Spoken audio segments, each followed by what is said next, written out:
pour être 100% honnête, pas que j'avais complètement oublié l'existence du premier film, mais disons l'ensemble de son contenu, mettons.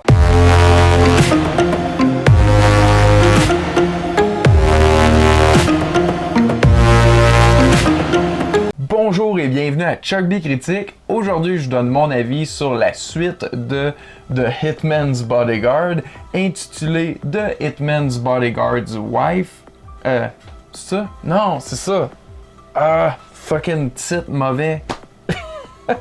The Hitman's Wife Bodyguard.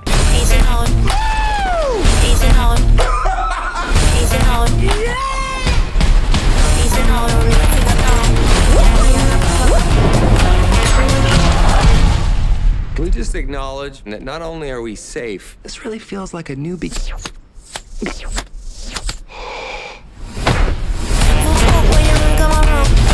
Le bodyguard Michael Bryce continue sa relation d'amitié avec l'assassin Darius Kincaid alors qu'ils essayent de sauver la femme de Darius, Sonia. Comme je l'ai dit tout juste, je me souvenais pas de ce qui s'était passé dans le premier film. Je me souvenais de l'avoir vu, de l'avoir apprécié sommairement, ri quelques fois, mais zéro marqué par ça, là. Et j'ai déjà l'impression que ça va être un petit peu la même chose pour cette suite. Ça va faire bientôt une semaine, je l'ai vu, et je pourrais pas vous dire certains moments comiques en particulier, tellement ce sont juste évaporés de ma mémoire. Et pourtant, Samuel L. Jackson, Ryan Reynolds, c'est un super match, là. Ceci étant dit, j'ai quand même eu un bon moment. C'est une comédie d'action et ça se prend pas au sérieux, donc on a un type d'histoire à la James Bond, ce qui nous donne des scènes d'action quand même plus impressionnantes que ce qu'on peut s'attendre d'une comédie, et qui apporte aussi son lot d'humour slapstick. Il y a quand même un petit quelque chose à propos de la chimie entre Samuel L. Jackson et Ryan Reynolds, ou plutôt l'anti-chimie. On l'a vu souvent dans des body cop.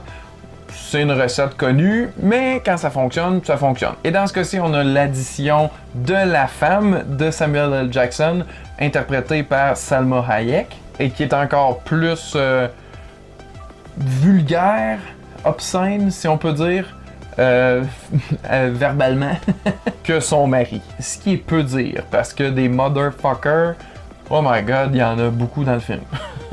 Genre un peu trop peut-être même. Ça perd de son charme après un moment. On a donc Samuel L. Jackson qui joue Samuel L. Jackson, tout le temps de glace et impassible, mais prêt à insulter à tout vent. Et on a Ryan Reynolds qui joue aussi Ryan Reynolds, mais un petit peu plus en version straight man, qui veut comme quitter le monde de la protection, puis qui veut juste se reposer, mais qui se fait tirer malgré lui dans cet univers-là à nouveau. Et donc un enchaînement de situations plutôt comiques s'ensuivent. J'ai l'air d'être un peu dur avec le film, mais j'ai apprécié mon visionnement, c'est simplement, tu sais, c'est correct. Et je dois dire que c'est pas tant surprenant que ça soit un peu du même niveau que le premier, étant donné que c'est fait par le même réalisateur que le premier et qu'un des scénaristes a aussi écrit le premier. Donc c'est assez égal côté qualité. Je vous le déconseille pas si vous avez envie d'écouter une petite comédie d'action bien sympathique. C'est super parfait pour ça. En plus, même pas besoin d'avoir vu le premier ou de s'en souvenir. Mais par contre, si vous recherchez un super bon film d'action ou une comédie super drôle, c'est peut-être pas le film qui va vous donner ça. Mais l'humour, c'est très subjectif, donc c'est peut-être juste moi qui l'apprécie à ce niveau-là. J'aimerais ça savoir si vous l'avez vu, qu'en avez-vous pensé? Sinon, qu'avez-vous pensé du premier? Ou prévoyez-vous les écouter? Dites-moi ça dans les commentaires ci-dessous. Merci à tous d'avoir écouté, à la prochaine!